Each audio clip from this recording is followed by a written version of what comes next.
எனக்கு பிரியமானவர்களே, குற்றப்படுத்துகிற, குறை கண்டுபிடிக்கிற கண்கள் இந்த உலகத்தில் உண்டு. இன்னும் எரிச்சலின் கண்கள், பழி தீர்க்க வேண்டும் என்று ஏங்குகிற கண்கள் உண்டு.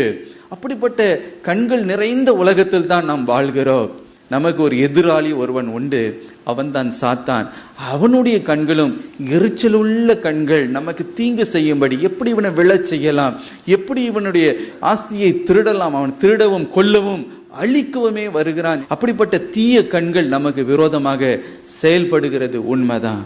ஆனால் எனக்கு பிரியமானவர்களே, இவற்றின் மத்தியில வேதம் சொல்லுகிறது, தேவாதி தேவன் தமது கண்களை நம்மீது அவர் வைக்கிறார். நன்மை செய்யும்படி நம்மை அவர் காண்கிறாராம். அது அழகான கண்களாம், அது பரிசுத்தமுள்ள கண்களாம், அது மனதுருக்கமுள்ள ஒரு கண்களாம். இன்றைக்கு தமது கண்களை நம்மீது வைக்க வேண்டும் என்று அவர் விரும்புகிறார். ஹல்லேலூயா.